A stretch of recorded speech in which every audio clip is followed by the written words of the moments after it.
Hello students, आज हम लोग करने वाले हैं चाउ टेस्ट। ये बड़ा इम्पॉर्टेंट सा टेस्ट है और बहुत ही ज़्यादा इम्पॉर्टेंट है from your exam perspective. Chow test आपको 100% आपके एग्ज़ाम में देखने को मिलेगा, तो इसका क्वेश्चन एक आता ही आता है। So let's move on to the topic. So we have what we are going to actually do is testing for structural stability of regression model। Chow test का ही दूसरा नाम या क्या कहेंगे, it is testing for structural stability, Chow test. So कई बार आपको डायरेक्टली चाउ टेस्ट लिखा हुआ नहीं मिलेगा, आपको बोला जाएगा कि स्ट्रक्चरल स्टेबिलिटी चेक करो रिग्रेशन मॉडल की। सो बेसिकली जब भी हम रिग्रेशन मॉडल यूज़ करते हैं जहाँ पे टाइम सीरीज़ डेटा होता है, हमने डिफरेंट डेटाज देखे थे, time series, cross sectional, panel data, तो जहाँ पे भी आप टाइम सीरीज़ डेटा यूज़ करोगे वहाँ पे इट में हैपन कि there must be a structural change. जब भी आप टाइम सीरीज डेटा का यूज़ करोगे तो देर आर चांसेस कि आपको अपने मॉडल में या डेटा में कैसा चेंज दिखेगा, स्ट्रक्चरल चेंज दिखेगा। तो what do we mean by the structural change? Structural change पहले तो ये देखेंगे कि किसके बीच में, because we are starting about regression, तो इसका मतलब स्ट्रक्चरल चेंज देखने को मिलेगा हमें y और x के बीच में। इसका मतलब किसके बीच में, रिग्रेशन एंड रिग्रेसर के बीच में हमें क्या देखने को मिलेगा, स्ट्रक्चरल चेंज देखने को मिलेगा। अब स्ट्रक्चरल चेंज क्या होता है, basically the values of the parameters of the model do not remain the same through the entire time period। इसका मतलब ये है, मान के चलो कि मैं 1900 से लेके और 2025 के बीच में किसी भी वेरिएबल के बारे में स्टडी कर रही हूँ या किसी भी मॉडल को स्टडी कर रही हूँ जिसमें दो वेरिएबल इन्वॉल्व हैं, रिग्रेसेंट और रिग्रेसर। अब ऐसा तो नहीं है कि through out this time period in दोनों की वैल्यू सेम होगी। सपोज करो मैं देखना चाह रही हूँ income, this is my income and this is my saving, कि भाई इनकम का सेविंग के ऊपर क्या इम्पैक्ट आता है। इनकम और सेविंग का क्या देखना चाह रही हूँ, रिलेशनशिप देखना चाह रही हूँ, कहाँ से कहाँ तक, 1900 से लेकर 2025 तक क्या बिहेवियर है, क्या ये सेम रहेगा, ज़रूरी है ही नहीं। देयर आर मैनी इंसिडेंट जिसकी वजह से सेविंग भी चेंज हुई होगी, इनकम भी चेंज हुई होगी लोगों की। सो हमें देखने को मिलता है स्ट्रक्चरल चेंज। इसका मतलब क्या है, जो पैरामीटर्स हैं मॉडल के वो हमेशा सेम नहीं रहते हैं। सो इसको पढ़ने के पीछे मेन रीज़न ये, जैसे कि हम यूएस इकोनॉमी की बात करें या एक्सटर्नल फोर्सेस की बात करें, जैसे कि ऑयल के प्राइसेस में चेंज आने से लोगों की इनकम पे, सेविंग पे इम्पैक्ट पड़ता है। अगर आप एक्सचेंज रेट चेंज करते हैं तो भी इम्पैक्ट पड़ता है, इन्फ्लेशन डिफ्लेशन का इम्पैक्ट पड़ता है। और अगर हम देखें अभी जैसे रिसेंटली हमने क्या देखा है, कोविड देखा है। सो कोविड, अब यहाँ पे जनरली आपने देखा होगा कि जो भी डेटा है ना, कोविड के टाइम का डेटा, कोविड से पहले का डेटा और कोविड के बाद वाले डेटा, कोई भी डेटा उठा लो, be it income, be it GDP, savings, investment, आपको दिखेगा कि कोविड से पहले कुछ और था, कोविड टाइम पे कुछ और चीज़ें थी, कोविड के बाद चीज़ें इंक्रीज़ की हैं। So covid was the structural break. Covid को ही हम क्या कहेंगे, this is a structural break. क्यों है स्ट्रक्चरल ब्रेक? क्योंकि इसकी वजह से क्या हुआ, इसकी वजह से जो हमारा डेटा है वो through out the time period same नहीं रहा, वो चेंज हुआ। सो ये हमारा क्या हो गया, स्ट्रक्चरल ब्रेक हो गया। अब किसी डेटा में स्ट्रक्चरल ब्रेक है या फिर नहीं है, ये हमें कैसे पता चलेगा? जनरली ये आपको ना बहुत इजीली दिखता नहीं है डेटा में। सो इसी को स्टडी करने के लिए कि स्ट्रक्चरल ब्रेक है या नहीं है, हम इकोनोमेट्रिक मॉडल का यूज़ करते हैं। सो बेसिकली हमारा सबसे पहला क्वेश्चन तो यही है, how do we found out, basically how do we find out that a structural change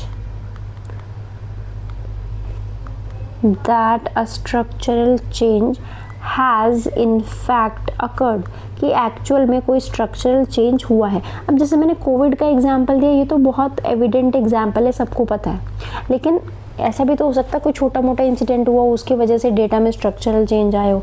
so basically हमारा मेन काम यहाँ पे क्या होगा, जैसे कि लेट्स टेक एन एग्जांपल जहाँ पे हम ले रहे हैं we have a saving function, savings function दिया हुआ है हमें, जो कि क्या बता रहा है, it is related to your income, जिसको हम कह रहे हैं डिस्पोजेबल पर्सनल इनकम। सो हमारे पास जब डेटा अवेलेबल होता है, सपोज करो हमारे पास डेटा अवेलेबल है सेविंग का और इनकम का, अभी मैं दिखाऊंगी ये डेटा भी, हमारे पास डेटा अगर अवेलेबल है तो हम क्या कर सकते हैं, with the help of data we can easily calculate OLS estimators, हम बहुत ईजिली OLS एस्टिमेटर्स को कैलकुलेट कर सकते हैं। But if we do that we are maintaining that saving और DPI के बीच में कोई रिलेशनशिप चेंज नहीं हुआ है। जनरली अगर मेरे पास डेटा है, सपोज करो ये 1900 से लेके पूरा 2025 तक का डेटा है, इसके बेसिस पे मैंने OLS एस्टिमेटर निकाल लिया। आपके OLS एस्टिमेटर आपको नहीं बताएंगे कि कोई स्ट्रक्चरल ब्रेक आया था बीच में या नहीं आया था। सो ये एक अजम्पशन है। अब यहाँ पे हमें क्या करना है, हमें खुद ही देखना पड़ेगा कि कोई ब्रेक है या नहीं है। सबसे पहले हम यहाँ पे डेटा इंपोर्ट करते हैं, डेटा दिखाती हूँ मैं किस टाइप का डेटा हम लोग लेते हैं। दिस इज़ द डेटा जो मैं अभी एग्जांपल लेके चल रही थी, दिस वाज द एग्जांपल, जहाँ पे देखो आपको ऑब्जर्वेशन दी हुई है और ये ऑब्जर्वेशन जो दी हुई है ये आपका टाइम पीरियड है।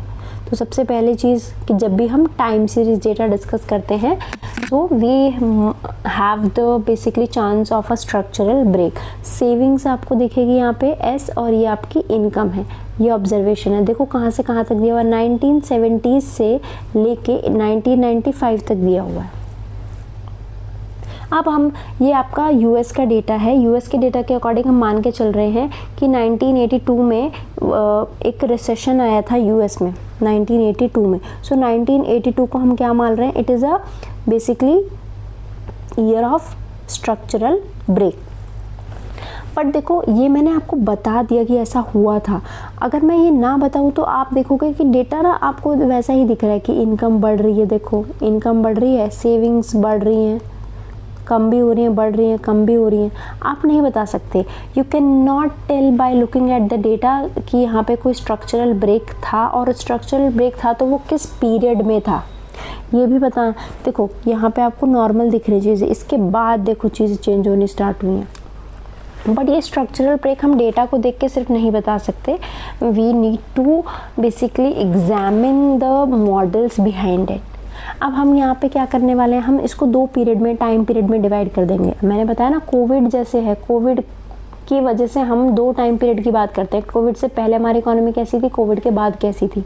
तो वही सेम हमने 1982 को क्या माना, ईयर ऑफ स्ट्रक्चरल चेंज माना। तो ईयर ऑफ स्ट्रक्चरल चेंज के लिए हमने इसको दो टाइम पीरियड में डिवाइड कर दिया। एक तो टाइम पीरियड आपका 1970 से 1981 और दूसरा है 1982 से 1995। तो ये वाला आपका सेकेंड टाइम पीरियड है, ये आपका फर्स्ट टाइम पीरियड है। बीच में 1982 आपका क्या है, ब्रेक है, स्ट्रक्चरल ब्रेक है। अब इन दोनों टाइम पे देखो, एक तो मेरे पास ऑप्शन क्या है, जनरली हम क्या करते हैं, हमारे पास डेटा होता है, हम एक सिंगल रिग्रेशन लाइन बनाते हैं and that's it, right. But यहाँ पे because we know the break, तो हम क्या करेंगे, दो पीरियड की अलग अलग क्या बनाएंगे, अलग अलग इक्वेशन, अलग अलग रिग्रेशंस बनाएंगे। So based on this information हम क्या करेंगे, we will form 3 regression line. Possible regressions क्या हो सकते हैं हमारे पास, the possible regressions are as follows.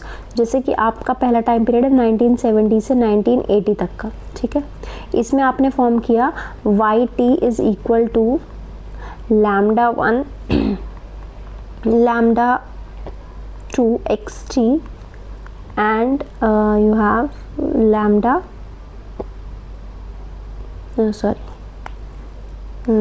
एक ही लेते हैं and you have u1t। यहाँ पे आपका n1 जो है वो कितना हो गया, 12 हो गया। अच्छा ये n1 मैंने 12 किस बेसिस पे लिखा, यहाँ देखो कितनी ऑब्जर्वेशंस हैं, टोटल ऑब्जर्वेशंस कितनी है, एक लाइन में देख लेते हैं कितनी है, 1 2 3 4 5 6 7 8 9 10 11 12 13 13 ही आए और 13 ही आए, तो 13 प्लस 13 कितना हो गया, 26 हो गया टोटल ऑब्जर्वेशन। एन कितना है आपके पास, 26 है, ठीक है।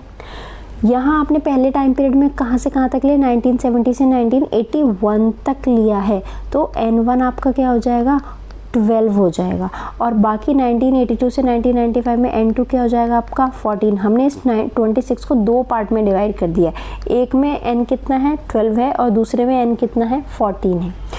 Now coming back to the equation, so हमारी पहली इक्वेशन ये है जहाँ पे हमने N1 लिया है 12।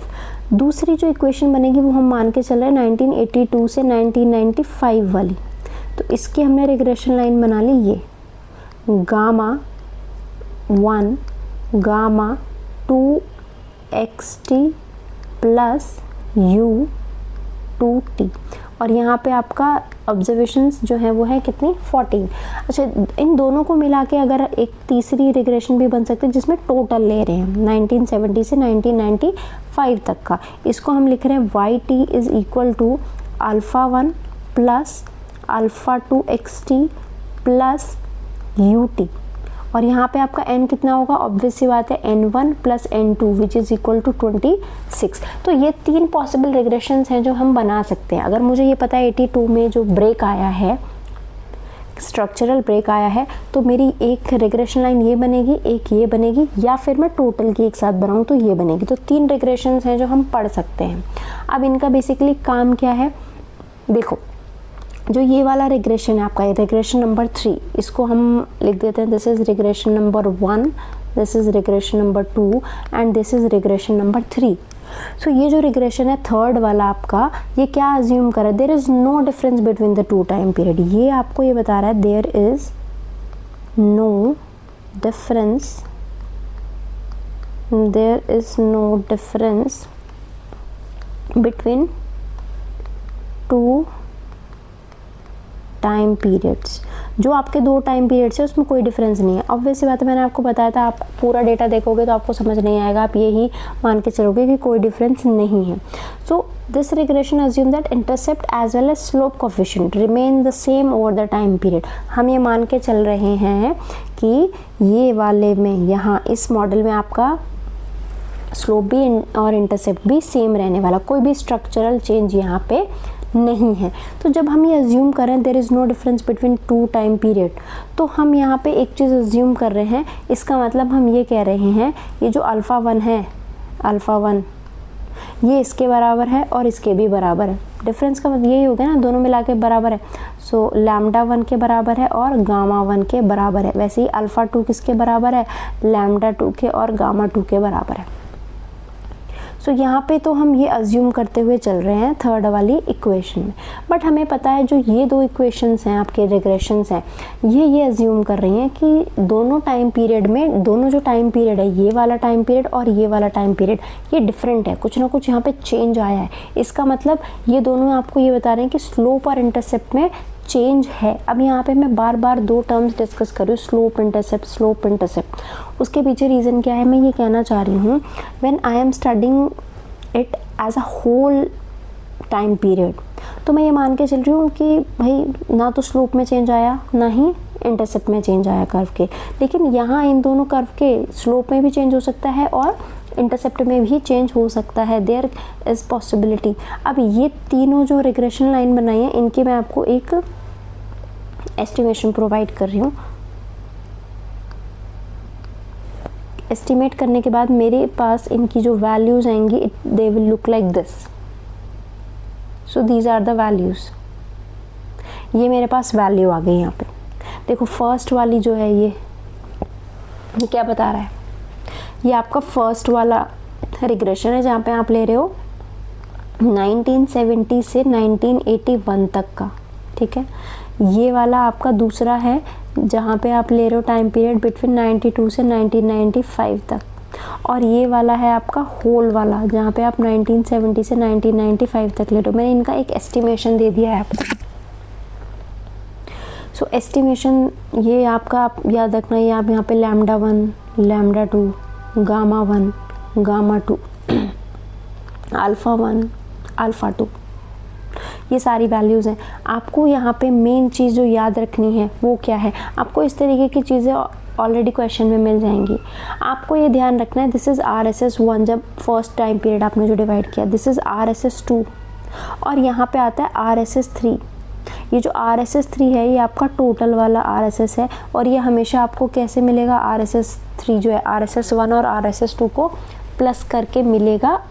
कब, देखो ये जो RSS3 है ये RSS1 प्लस RSS2 के बराबर कब होगा, जब कोई स्ट्रक्चरल ब्रेक नहीं है। अगर स्ट्रक्चरल ब्रेक होगा तब नहीं होगा।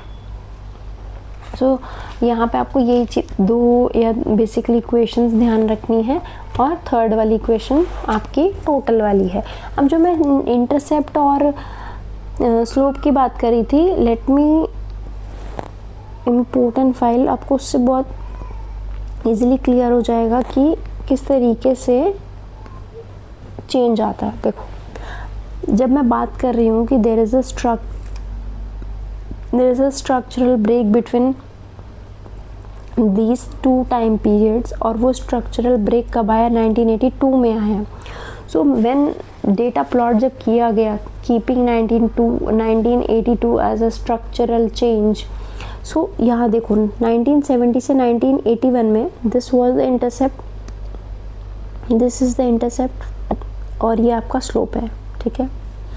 1982 से 1995 में देखो आपका इंटरसेप्ट भी चेंज हो चुका है और स्लोप भी चेंज हो चुका है। There is a difference between the slope, देखो डिफरेंस है। So this is what I was about to tell you कि जब भी कोई स्ट्रक्चरल ब्रेक का ईयर होता है तो उससे पहले आपका कर्व कुछ अलग तरीके से दिखता है, उसके बाद कुछ अलग तरीके से दिखता है, और जो दोनों के बीच में डिफरेंस है वो कैसे देख पाते हैं आप, वो देख पाते हैं कि देखो इनकी इंटरसेप्ट वैल्यूज़ अलग हैं, इनके स्लोप अलग हैं। तो मेन फोकस हमारा कहाँ है, इंटरसेप्ट और स्लोप पे ही है वापस से। अच्छा, I am taking the example of income and saving. So income and saving में अगर देखा जाए तो आपको पता है स्लोप क्या बताता है। स्लोप जो है एमपीएस मुझे लगता है सबने पढ़ा होगा 12th में भी, और अब तक इसको बोलते हैं marginal propensity to save. Marginal propensity to save, ये हम क्या बताना चाह रहे हैं, मार्जिनल प्रोपेंसिटी टू सेव आपका होता है slope of saving curve. Saving curve का स्लोप होता है, और ये जो कर्व दिया हुआ है आपको, ये सेविंग कर्व ही दिया हुआ है, क्योंकि ये दिखा रहा है कि at each level of income savings कितनी है, at each level of income savings कितनी है, यही दिखा रहा है। एमपीएस स्लोप दिखाता है। सो स्लोप एमपीएस के थ्रू है। बेसिकली एमपीएस क्या बता रहा है, it is the change in saving. आपको फार्मूला याद होगा, एमपीएस का फार्मूला होता है delta S upon delta Y. Change in saving when there is a change in disposable income. तो हम यहाँ पे भी तो वही पढ़ते हैं, जब when we are studying this equation, suppose this is savings, beta 2 क्या बताता है, saving, sorry I have taken it on the wrong side. हमारी इक्वेशन में we have savings on the left side. So saving जो है हमारी किस पे डिपेंड कर रही है, सेविंग्स डिपेंड कर रही है इनकम पे। तो इनकम में चेंज आने की वजह से सेविंग में कितना चेंज आ रहा है, it is denoted by beta 2। और ये बीटा 2 क्या है, this beta 2 is MPS, marginal propensity to save, और यही क्या है, स्लोप है किसका, सेविंग कर्व का। सो ये तो आपको पुराना वाली थ्योरी है जो आप ऑलरेडी मैक्रो इकोनॉमिक्स में पढ़ चुके हैं। Coming back to the topic, हम सिर्फ यहाँ पे ये देखना चाह रहे थे कि 1982 में स्ट्रक्चरल ब्रेक आने की वजह से इट इज़ वेरी एविडेंट कि देखो यहाँ पे स्लोप में चेंज आएगा, वो स्लोप में चेंज आएगा और इंटरसेप्ट में चेंज आएगा। इंटरसेप्ट में चेंज आ रहा है, स्लोप में भी चेंज आ रहा है। तो मेन हमारा क्रक्स यहाँ पे यही था। अगर हम पीछे वाली क्वेश्चन से याद देखें, दिस ये आपका क्या बता रहा है, स्लोप बता रहा है। इंटरसेप्ट कहाँ है, इंटरसेप्ट ये इंटरसेप्ट है। देखो वैल्यूज़ अलग हैं इंटरसेप्ट की तीनों इक्वेशंस में, तीनों इक्वेशन में स्लोप भी अलग है। So this is what we need to basically specify here। अब यहाँ पे हम अगर देखें आपका MPS दोनों ही उसमें अलग अलग हैं। अगर MPS देखें फर्स्ट पीरियड में MPS कितना है, 0.08। इसका मतलब है एडिशनल इनकम का आप कितना सेव कर रहे हो, ऑलमोस्ट 8%। यहाँ पे देखो कितना, 0.01 MPS। 0.02 almost, right. सो आप क्या देख रहे हो, ओवर टाइम सेविंग्स क्या हुई है, कम हुई है और ब्रेक की वजह से हुई है। सो यहाँ पे और अगर हम ये वाला डेटा देखें, ये क्या बता रहा है, ऑलमोस्ट 0.04% बता रहा है। सो तीनों ही चीज़ें हमें अलग अलग चीज़ें बताती हैं। Again coming back to the main idea, हम ऐसा क्यों कर रहे हैं? तो जनरली जो आपका चाओ टेस्ट है, चाओ टेस्ट में हम इसको इग्नोर करते हैं। Whenever there is a chance of structural break, हम क्या करते हैं, वो स्ट्रक्चरल ब्रेक को अज्यूम करते हैं। जैसे हमें यहाँ पे पता था 82 है, ठीक है, तो हमने उसको अज्यूम किया और हमने इसको डिवाइड किया बिटवीन 2 रिग्रेशंस। इनकी ही हेल्प से हम क्या करते हैं, निकालते हैं कि हाँ एक्चुअल में 82 में स्ट्रक्चरल ब्रेक आया था। Ignoring this we use these 2 time periods. अब आ जाते हैं नेक्स्ट। सो बेसिकली जो ये स्ट्रक्चरल चेंज है may be caused by differences. अब देखो स्ट्रक्चरल चेंज ज़रूरी नहीं है हमेशा इंटरसेप्ट भी चेंज हो, स्लोप भी चेंज हो, कुछ भी चेंज हो सकता है स्लोप भी चेंज हो रहा हो, इंटरसेप्ट भी चेंज हो रहा हो। तो ये कैसे पता चलेगा? नाउ हमारी जो इम्पोर्टेंस है चाओ टेस्ट की अब आती है। अब तक हमने कुछ नहीं किया, चाओ टेस्ट जो स्टार्ट होगा वो अब होगा। अब तक हमने बेसिकली क्या किया, we have the data, saving और इनकम का डेटा था हमारे पास ये पता था हमें कि 82 जो है वो स्ट्रक्चरल ब्रेक है। हमने क्या किया, पूरे डेटा को we have divided into 2 periods. So period number 1, period number 2। Period number 1 में 1970 से 1981 और यहाँ 1982 से 1995, 2 पीरियड में हमने इसको क्या किया, डिवाइड कर लिया। अब नेक्स्ट काम क्या होगा, अब हमें करना है चाओ टेस्ट। चाओ टेस्ट के पीछे रीजनिंग क्या है वो देखते हैं। चाओ टेस्ट में आपको सबसे पहले क्या करना है, चाओ टेस्ट में सबसे पहली चीज़ तो आप ये मान के चल रहे हैं कि जो दोनों रिग्रेशन लाइन आपने दोनों पीरियड की रिग्रेशन लाइन में जो u यूज़ किया है, बी इट U1t और U2t, दोनों ही आपके नॉर्मल डिस्ट्रीब्यूशन फॉलो करते हैं। ये अजम्पशन आप पहले से ही लेके चल रहे हैं, पहले चैप्टर से ही। सो दोनों ही क्या करें, एरर टर्म जो है आपकी वो क्या फॉलो करती हैं, वो नॉर्मली डिस्ट्रीब्यूटेड है विद द सेम वेरिएंस, इनका वेरिएंस जो है वो कांस्टेंट है। दूसरी जो चाओ टेस्ट में दूसरा स्टेप क्या कहता है, ये जो आपके U1t है और U2t है ये इंडिपेंडेंटली डिस्ट्रीब्यूटेड है। इसका मतलब इनमें आपस में कोई भी रिलेशनशिप नहीं है। अब ऐसा ना हो कि पहले वाला और दूसरे वाले जो पीरियड है उसमें कुछ ना कुछ रिलेशनशिप निकल के आ जाए, ऐसा नहीं होना चाहिए। सो ये हमारी अजम्पशंस हैं। अब मैकेनिक्स देखते हैं, बेसिकली चाओ टेस्ट कैसे स्टार्ट करते हैं। ये आपके अजम्पशंस हैं चाओ टेस्ट की, these are the assumptions of Chow test, assumption of Chow test. अब स्टेप्स देखते हैं। सबसे पहले स्टेप पे चाओ टेस्ट के लिए आप क्या करते हो, आप एस्टिमेट करते हो थर्ड वाला regression, estimate regression number 3। Regression number 3 आपका फुल वाला था, 1970 से लेके 1995 वाला। सबसे पहला काम आप क्या करते हो, आप उसको एस्टिमेट करते हो। उस वाले रिग्रेशन में जो भी आपके पैरामीटर्स हैं उसको आप एस्टिमेट करते हो और आप क्या ऑब्टेन करते हो, आप निकालते हो RSS3, ठीक है। RSS3 जिसकी डिग्री ऑफ फ्रीडम क्या होगी, N1 + N2 - K, या फिर इन सिंपल N - K। जैसे हमारे मॉडल में भी क्या था, 26 थी ना, उसमें से पैरामीटर्स हटा लो, ठीक है। अच्छा ये थर्ड वाला अभी एस्टिमेट कर चुके हैं, मैं दिखाती हूँ, ये रहा। If I erase all this तो this will be easy to understand. So हमें यहाँ पे देखना है, देखो फर्स्ट सेकंड थर्ड क्लियर होना चाहिए। सबसे पहले हमें क्या करना है, जो टोटल वाला है उसको आप एस्टिमेट करो, और ये जितनी भी आपको इक्वेशंस हैं ये सारी एस्टिमेटेड वाली ही है। एस्टिमेट करने के बाद क्या निकालना है आपको, एस्टिमेट करने के बाद you need to calculate RSS3, सबसे पहला काम निकाल लिया। उसके बाद दूसरे नंबर पे आपको क्या करना है, RSS3, जो RSS3 है आपका, ये आपका restricted residual sum of square है। ये कैसा है, रेस्ट्रिक्टेड है। ये रेस्ट्रिक्टेड क्यों है? क्योंकि हमने यहाँ पे रेस्ट्रिक्शन लगा दी कि कोई स्ट्रक्चरल ब्रेक है ही नहीं। तो रेस्ट्रिक्शन, अब यहाँ पे हमने रेस्ट्रिक्शन क्या लगाई थी, अभी वापस बता देती हूँ। हमने यहाँ पे रेस्ट्रिक्शन ये लगाई थी, जो आपका लैम्डा 1 है वो गामा 1 के बराबर है और जो लैम्डा 2 है वो गामा 2 के बराबर है। ये रेस्ट्रिक्शन लगाई थी हमने यहाँ पे। सो बेसिकली हम ये मान के चल रहे हैं स्टार्टिंग में कि भाई सब बराबर है, कोई चेंज नहीं है। तो इसको हम क्या बोलते हैं? Restricted sum of square. दूसरे नंबर पे आपको क्या करना है? दूसरे नंबर पे आपको ये वाली इक्वेशन एस्टिमेट करनी है और यहाँ से RSS 1 निकालना है। RSS 1 निकालना है, इसकी डिग्री ऑफ फ्रीडम कितनी है? 10। तीसरे नंबर पे आपको क्या करना है? दूसरा जो टाइम पीरियड है RSS 2 निकालना है। अब देखो मेन चीज़ हमारे पास क्या है? RSS 3 चाहिए हमें, जिसको हम बोल रहे हैं RSS ऑफ रेस्ट्रिक्टेड वाला।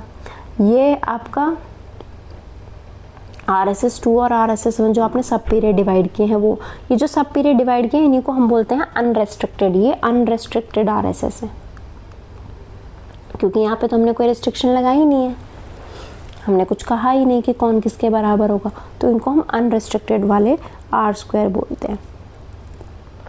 तो अनरेस्ट्रिक्टेड वाले R² बेसिकली आपका जो RSS UR है वो आपका बराबर होगा RSS 1 प्लस RSS 2। और इसकी डिग्री ऑफ फ्रीडम कितनी हो जाएगी? इसकी ऑब्वियसली N1 है, इसकी N2 है, और दोनों में से क्या माइनस कर देंगे? के 2 बार माइनस करेंगे। It will be N1 N2 minus 2K। तो अब देखो वैल्यूज़ हमें सारी पता होनी चाहिए। वैल्यूज़ पता होंगी तो बहुत इजीली निकाल लेंगे। वापस से मैं एक बार फिर से रिवाइज करा देती हूँ। RSS 3 निकालोगे सबसे पहले नंबर पे। ये जो RSS 3 होगा यही आपका क्या होगा? ये रेस्ट्रिक्टेड वाला RSS होगा। दूसरे नंबर पे आप निकालोगे RSS 1 RSS 2 और इन दोनों को प्लस करके आपको मिलेगा RSS अनरेस्ट्रिक्टेड वाला। ठीक है, इसकी डिग्री ऑफ फ्रीडम क्या होगी? N1 plus N2 minus K। इसकी डिग्री ऑफ फ्रीडम क्या होगी अनरेस्ट्रिक्टेड वाले की? N1 plus N2 minus 2K। ये याद रखना, क्योंकि यहाँ पे रेस्ट्रिक्शन थी, यहाँ पे रेस्ट्रिक्शन नहीं है, इसलिए 2K आएगा। अब हमारे पास सारी वैल्यूज़ हैं। देखो let me just grab the values. देखो ये रही RSS 3 की वैल्यू है, RSS 1 और 2 की वैल्यूज़ हैं। इससे हम सारी वैल्यूज़ निकाल लेते हैं फटाफट। सो मेरे पास RSS रेस्ट्रिक्टेड वाला कितना है? इट इज़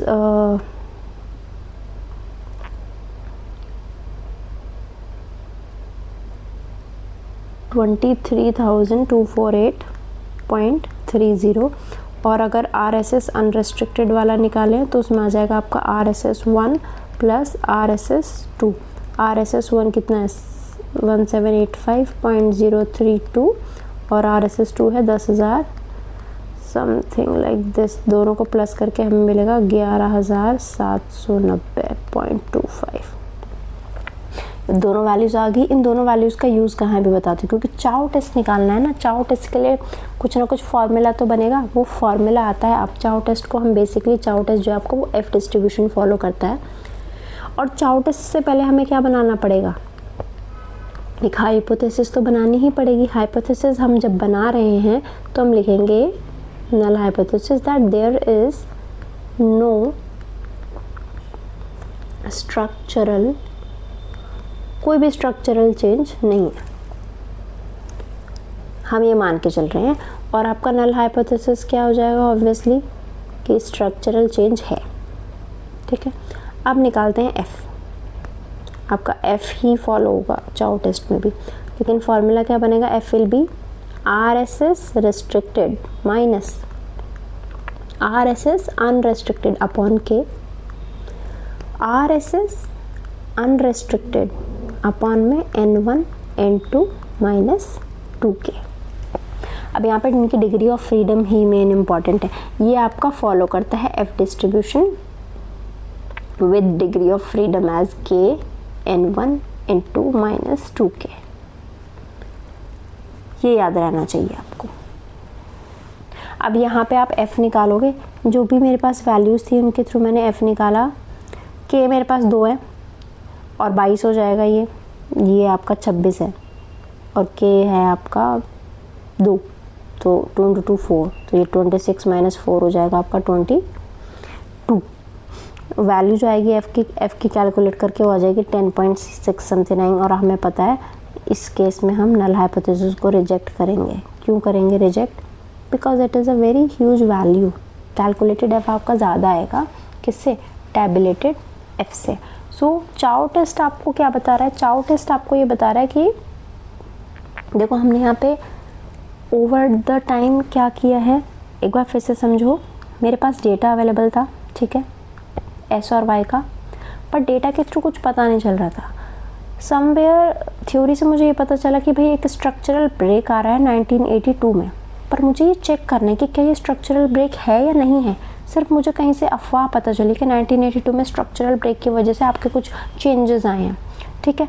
अब वो चेंजेस क्या हैं नहीं पता हमें, तो हमने क्या किया, इस पूरे टाइम पीरियड को 2 पार्ट में डिवाइड कर दिया, 1970 से 1981 और 1982 से 95 के बीच में इसको क्या किया हमने, सब पीरियड को डिवाइड कर दिया। फिर हमने इसको एस्टिमेट किया, एक इसका रिग्रेशन निकाला, एक इसका निकाला और एक टोटल वाला निकाला, ठीक है। तीनों से हमने क्या निकाला, तीनों से RSS निकाल दिया। टोटल वाले से मुझे रेस्ट्रिक्टेड मिला और सिंगल वाले से जो डिवाइड किया था उससे हमें अनरेस्ट्रिक्टेड मिल गया, और हमने F टेस्ट लगाया, चाउ टेस्ट लगाया। अब चाउ टेस्ट जो लगाया वो हम क्या चेक करने के लिए लगा रहे हैं, that there is no structural change. हम ये मानना चाह रहे कि कोई स्ट्रक्चरल चेंज नहीं है, इसका मतलब 1982 में कुछ नहीं हुआ, ठीक है। और अगर रिजेक्ट हो गया इसका मतलब हुआ है, और हमने ये जो पूरा चाउ टेस्ट लगाया है it is very significant. So Chow test का पूरा काम क्या है, कभी भी क्वेश्चन आता है चाउ टेस्ट से तो सबसे पहले तो ये याद रखना चाउ टेस्ट यूज़ क्यों होता है, ये बताने के लिए कि किसी भी टाइम सीरीज़ डेटा में स्ट्रक्चरल ब्रेक है या फिर नहीं है। ये बताने के लिए हम क्या यूज़ करते हैं, चाउ टेस्ट का यूज़ करते हैं। अब ऐसा नहीं है कि चाउ टेस्ट है बहुत अच्छा, लेकिन चाउ टेस्ट के क्या है, देयर आर सम कैवियट्स ऑल्सो, कुछ इसकी परेशानियां भी हैं। अब वो परेशानियां क्या हैं देख लेते हैं ऑफ चाउ टेस्ट।